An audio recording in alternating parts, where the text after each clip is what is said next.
Hello. Welcome to This Week in Politics. Well, this is going to be an interesting show. When we talk about politics, we usually talk about the things that are happening, in politics. And today, what I want to do is I want to take a look at the interaction of politics with the regular world, specifically crisis events that have been happening in this country for 15 years. Well, actually, in my opinion, for the last 40 or 50 years. Now, if you watched last week's program, you will know that we took a look at comparing and contrasting Las Vegas shooting with the shooting that happened in Parkland, and the comparisons were amazing. Uh, I said last week that when I put my mind to it and I sat down and I started comparing and contrasting, it was amazing to me uh, how many things were in total and complete agreement with each one. I mean, you could draw parallels with many of the events or the circumstances that happened there. One of which was both sheriffs used to work for the FBI. So anyway, we went through that last week, and so then that program got me started thinking about, well, if that's true, then some other things are going to be true also. So I started doing some research.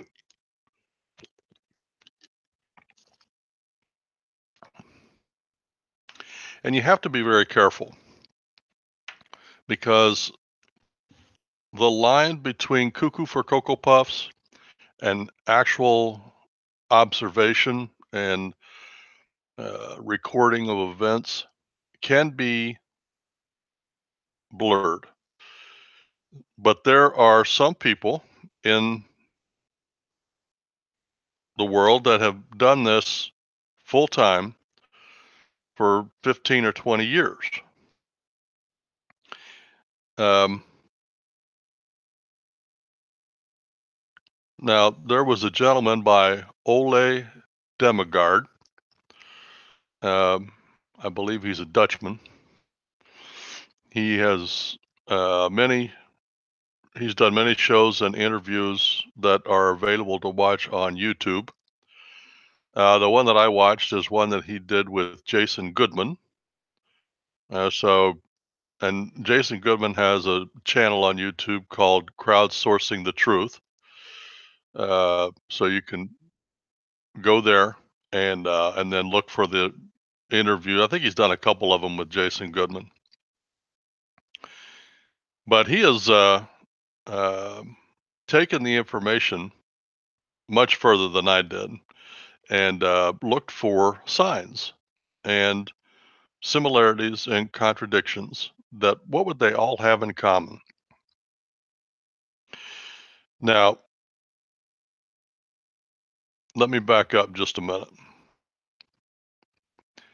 Just in the little bit of time and effort that I spent in it last week, I said in that program that there was a cattle call for crisis actors in Houston, and they were looking for crisis actors.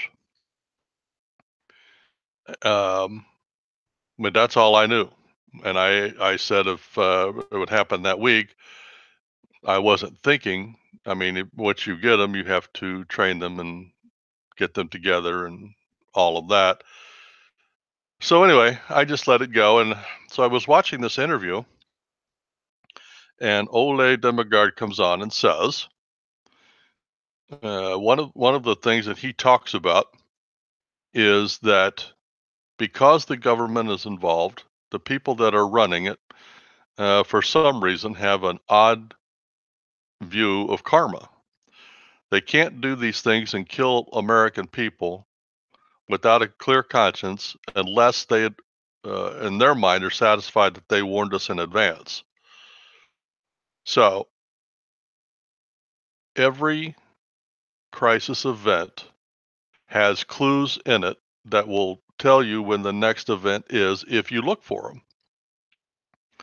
Now, that sounds out there, and I get it. But Ole has predicted 12 of them. 12.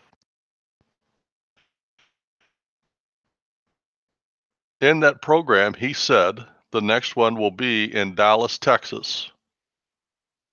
Remember, I said Houston? He said Dallas. I said last weekend, he says March 18th, which will be next weekend. That's no coincidence.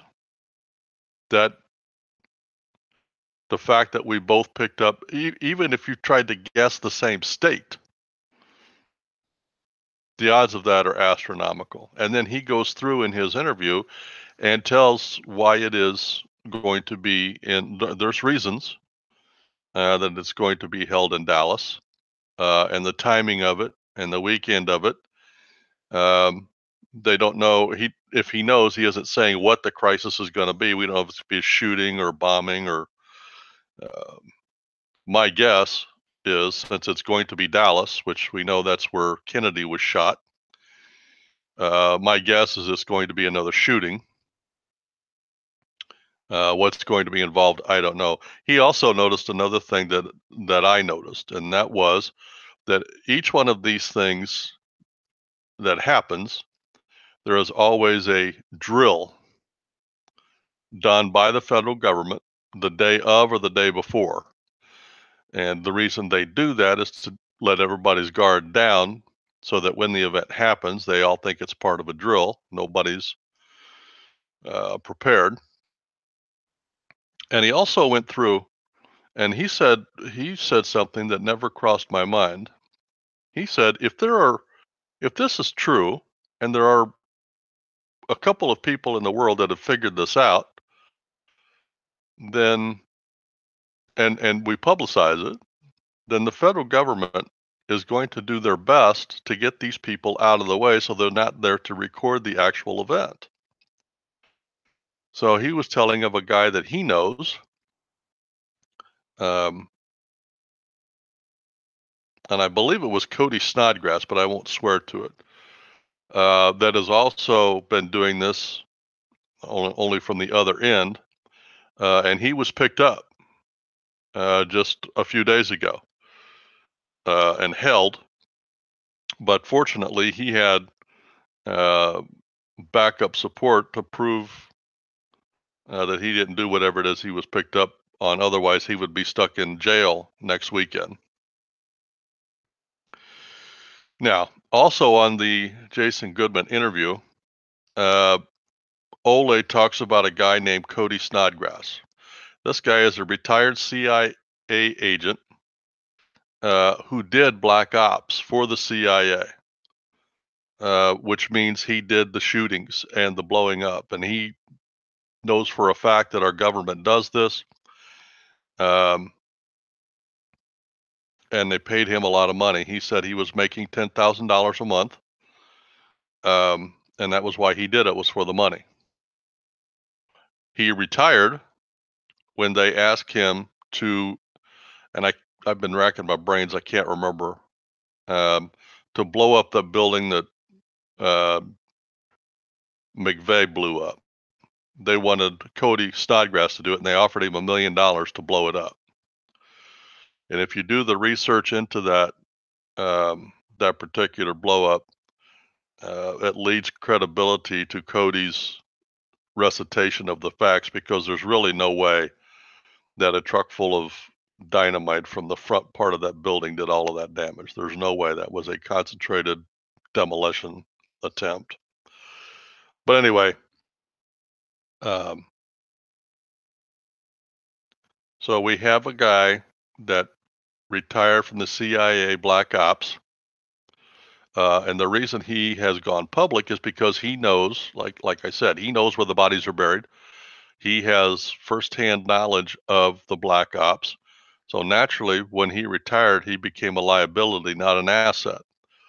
So he immediately started writing a book. He went public as quickly and as possible because the more people that know the story, if something happens to him, the more obvious it's going to be. And that leads to the reason why I decided to do this program today. The CIA, the federal government, black ops, and everything that is evil operates in the dark. They operate um, where there is no light. So the best way to fight that is to shine the light on it so that they start running like the cockroaches they are. So I want to advertise, and that's why I put the description on this show that I did, so that everybody will be looking for March 18th in Dallas, Texas to see what's going to happen. And he narrowed it down to the street and the buildings where it's going to be. I didn't write it down because it doesn't matter to me. But if there is a crisis event and it happens in Dallas and it happens on March the 18th, we'll know for sure that will be a huge amount of light shining in on the federal government, the CIA, the black ops, um, and shining light on Cody and Ole so that their lives will be less endangered. Not to mention, finally leading credibility to some of these people who have endured years and years of name calling by the mainstream media. Now, let's say that it's accurate.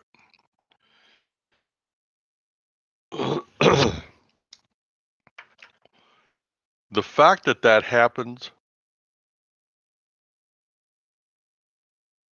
means there are many, many implications.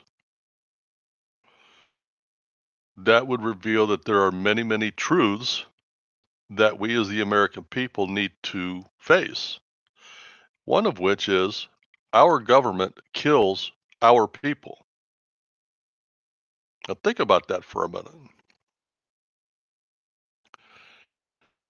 If our federal government did just one of these, just one, our federal government is killing the American people. Now, if it's true, will tell you that ends justify the means. I think most Americans realize that the CIA was involved in 3 killings in the 60s. JFK, Robert Kennedy, and Martin Luther King. I think most Americans agree with that, and the only reason the uproar isn't there is because it was long ago and far away. But I think we would agree to that. If that's true, why is it such a big step to think that if they can take down a sitting American president and get away with it, why is it they couldn't go out to Vegas and kill 40 or 50 people and get away with it?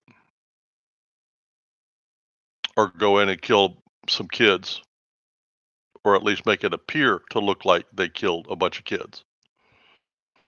Why is that such a big leap? And the fact that they do it so often, under Obama, there was 168 mass shootings in 4 years. That's 40 a year.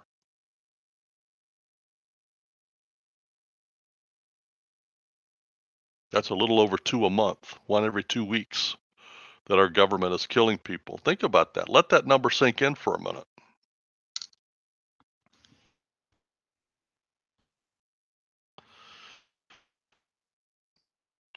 It would mean that the CIA, who was supposed to be involved in things outside of the country, not inside. The inside is supposed to be for the FBI, the outside is for the CIA. If the CIA is involved in black ops inside the country, they're violating their charter. And the FBI is cleaning up behind them. That means it's a coordinated effort. And if you don't think the FBI is cleaning up, you need to go take another look at Vegas. Last week in the show, I went down a whole list of things that the FBI is hiding and never going to release. They're covering the whole thing up. They killed 40 American people. That doesn't matter who killed them. The fact is that the government was behind it, in my opinion. And the FBI is covering it up. It also means that they're spending money. They're spending our tax dollars to kill us.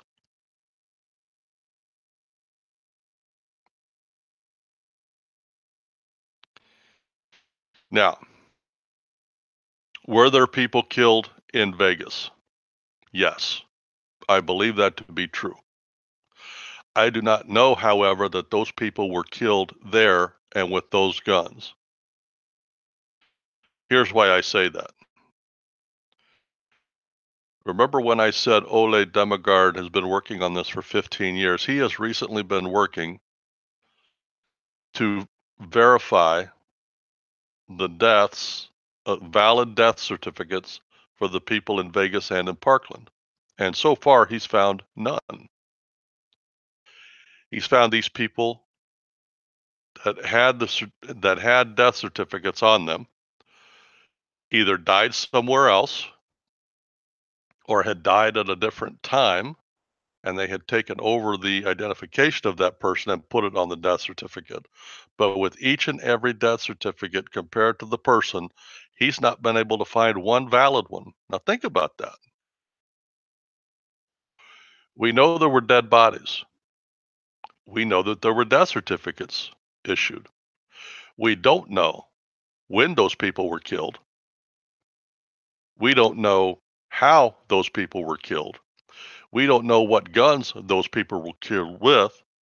We don't know that uh, a valid coroner did the autopsy. And let me give you an example.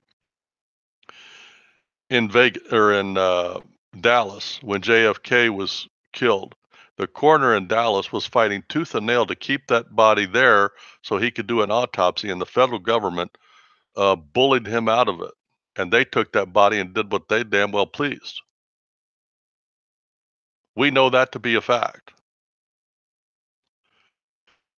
Now, that being true, why is it such a big step to think that 40 or 50 just normal everyday people couldn't have phony death certificates and phony um, methods of death put on a certificate to suit their needs?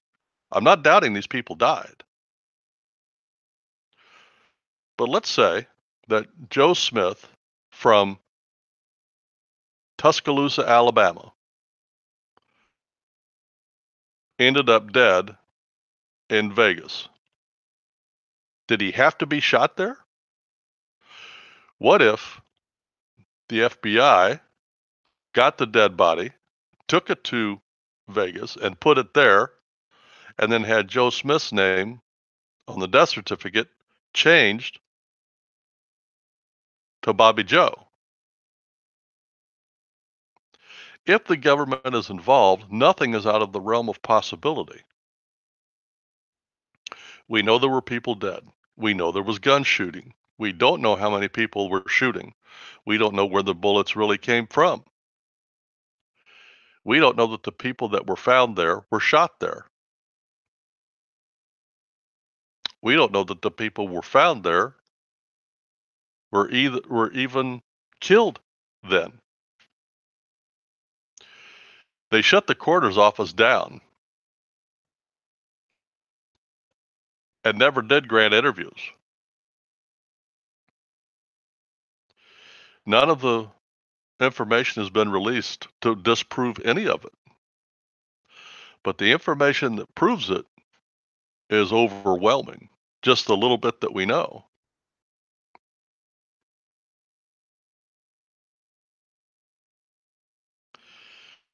Another observation I want to make for the Parkland, Florida shooting.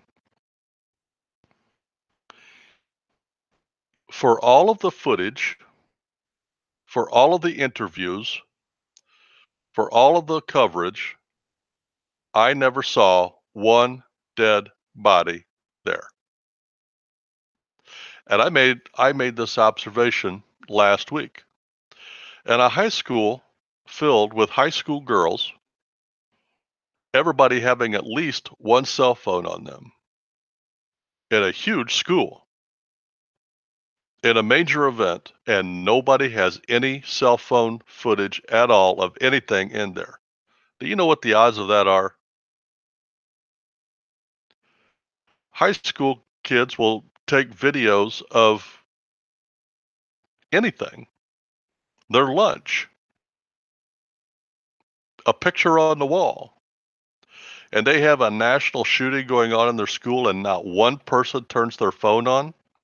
Unbelievable. That is unbelievable. Now, I did see body bags come out of the school. I did see that.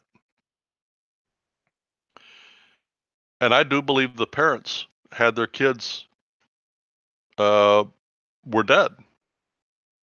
What I don't know is were they killed in the school? Were the bodies found there, or did the FBI get these parents to do as crisis actors and the mainstream media feeding into it by interviewing them?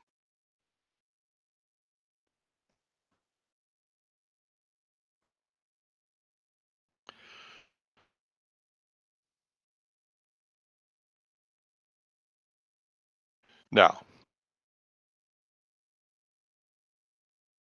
in order for this to happen, in order for this to be true, the mainstream media would have to be in on it.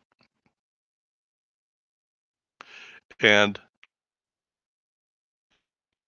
to me, the proof was overwhelming. As an example, in Vegas, when the first interview that sheriff did out there, he allowed everybody in, and the non-conventional media tripped him up and upset him. And from that first one forward, he never allowed anybody but mainstream media in there, and he never took questions. The mainstream media never pushed it. They never went off and did their own investigations. You haven't seen the mainstream media cause one wave about what went on in Vegas. In fact, within, well, less than a week of that shooting, you couldn't hardly find a story in any newspaper anywhere. It wasn't being talked about in the papers, on TV, on radio. Nobody was talking about it. The government and the mainstream media had shut it down. Parkland, on the other hand, has been played to the hilt because they want gun control. But let's take a look at it. Has there been any in-depth interviews done on any of the families? Was there any footage of those kids going into school that day?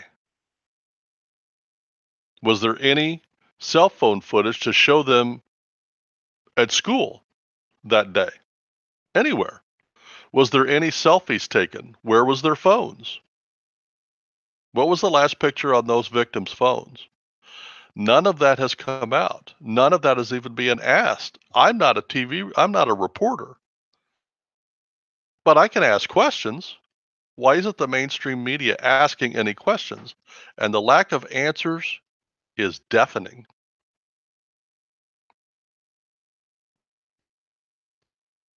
It's just deafening. So when you look at the comparisons, the odds that there is, whether it's federal government or not, the, but the odds that somebody is in control totally, that has the power to motivate the FBI and the CIA and the power to make those things happen is undeniable, in my opinion. Now, let's ask some obvious questions. Let's say that everything I said was true.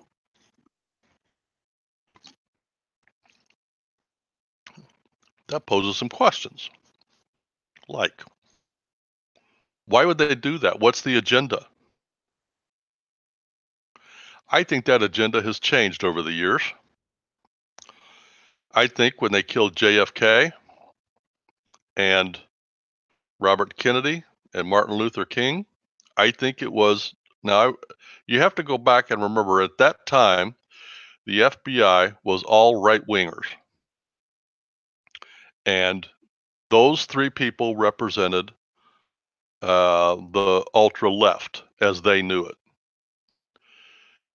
They controlled the conservatives controlled the FBI, the CIA, the Joint Chiefs of Staff, and they, in effect, took over the government by killing those people and letting everybody in the government know that they controlled it.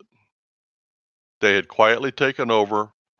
They were the ones in charge. They could make or break a president, and they let everybody in charge know that. And as long as the president, the vice president, and whatever party was in power played by the rules, everything was fine. Then I think somewhere along the way, the left took over. And I'm pretty sure that it started under Clinton. That was when the big change was happening. Uh, and uh, I think some events that happened early in the Bush presidency were a result of what had happened under Clinton. Things kind of died down under Bush, and then Obama went full bore, pushing everybody to the left in those agencies, and now the left took over the government. And just to let everybody know that the left was in charge, there was 168 mass shootings under Obama.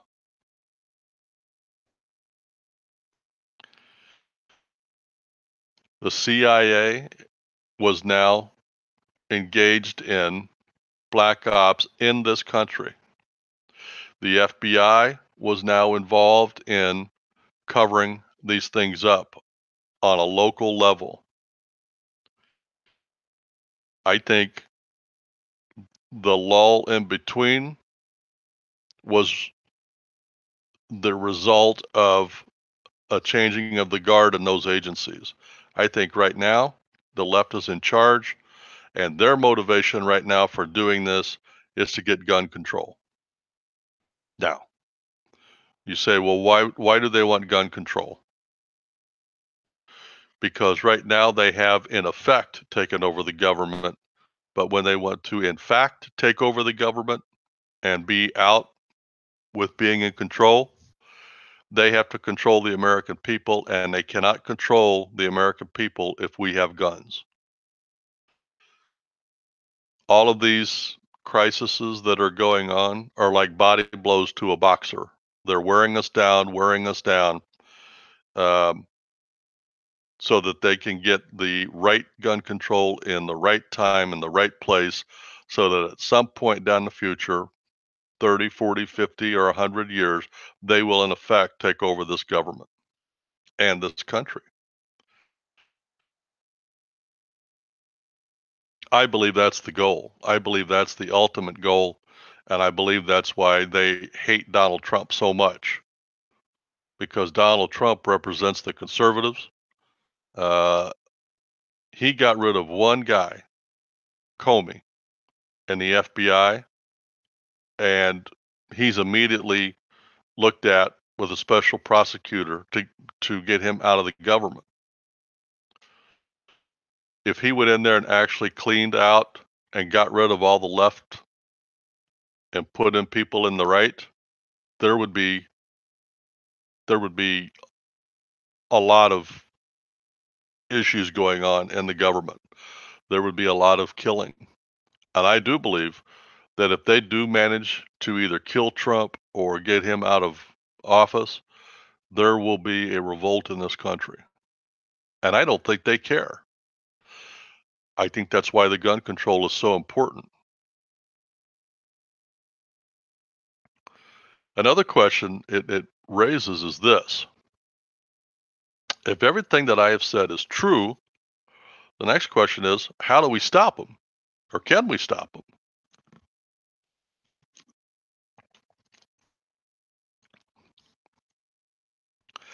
The answer, in my opinion, is yes, we can. And this, what I'm doing today, is what every one of us should be doing. Shining a light on it, talking about it, pointing out the facts, pointing out every little thing that we can about it, publicizing it to the best of our ability as much as we can, as often as we can.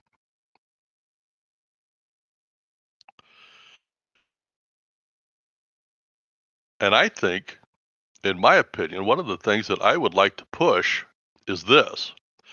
I don't think any legislation should ever be signed until we get proof from these events of what actually happened. Not the government narrative, not what the sheriffs want us to believe, but go down that list of evidence. Let us see the ballistics. Let us see the ballistic shots from the bodies and compare those to the guns that was in Paddock's room. Let's see those ballistics. Let's see the footage from the school in Parkland. We know they had a camera. We know there's video. The sheriff told us he had the video. But he also said it may never be released, and it won't be. But let us see the unedited video from the hotel at the Mandalay Bay, or let us see the unedited video from all of the camera views at Parkland. No legislation gets signed until these things happen. Let us go through and take the fingerprints of the dead bodies found in Vegas, and let us see the actual computer printout of the IDs of these people and compare that to the death certificates.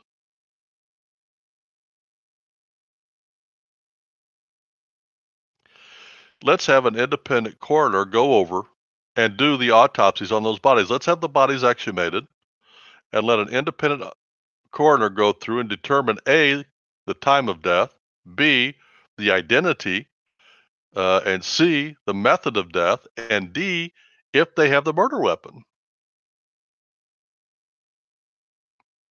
I don't think any legislation for any type of gun control, I don't even think the conversation should even be had until these facts are made known. Right now, they're running on emotion. They're in order for any legislation to be signed, there's a couple of suppositions that go along with that. One is you believe everything that the government is telling you about these events. You believe that one guy with a bump stock put on a semi-automatic rifle from a 30-story window 3 football fields away managed to kill only 40 people out of 5,000 packed in there like fish. If he fired 200 bullets, he should have hit 200 people. But you believe that. Or you believe an 18-year-old kid walked into a school with a gun and managed to kill 17 people in a public school with cameras all over and armed security guard, and then put the gun down and walk out with the rest of the students and go to a different locale until he was picked up. And you believe that. Now, if you believe that, the fact that any legislation comes out of that makes perfect sense. But what if you're wrong? What if it wasn't done because of the bump stock? What if it wasn't done by one 18-year-old shooter? What if there were multiple shooters and the government was in charge? And their whole motivation was to get gun control. And then you go ahead and sign legislation before you know any of the facts. We still don't have any facts in Vegas. You think you know the facts? Great. There's a difference between a fact and proof. Proof backs up the fact. Fact without proof is supposition. Right now, you're supposing you know the facts. We don't know any facts. We don't know that one gun killed all those people because we have no ballistics. Well, there's no facts to back that up. We can't even agree how many shooters there were out there. The actual radio talk among the police confirmed 4 different shooters, in addition to Paddock.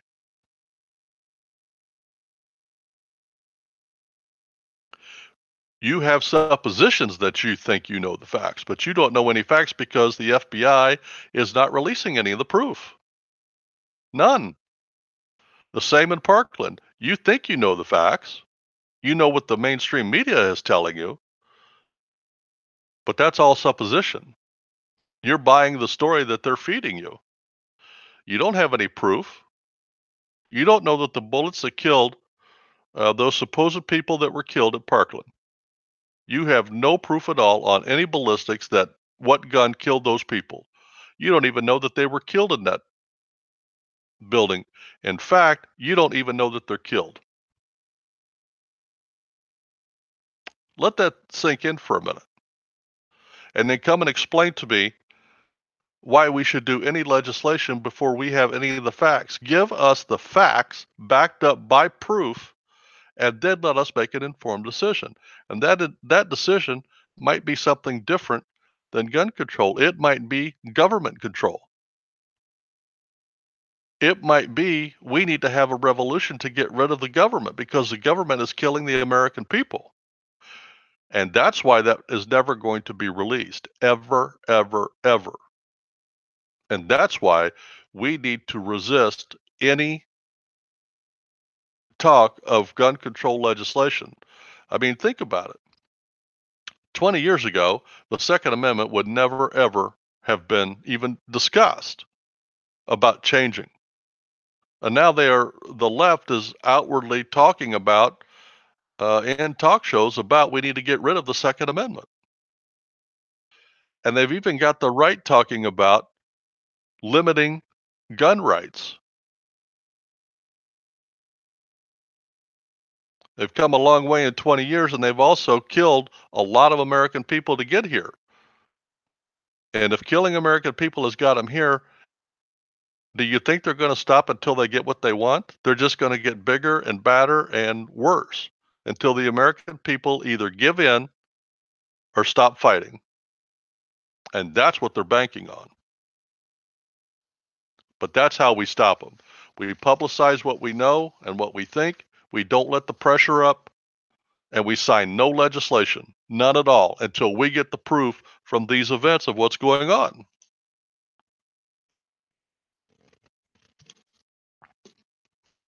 Now,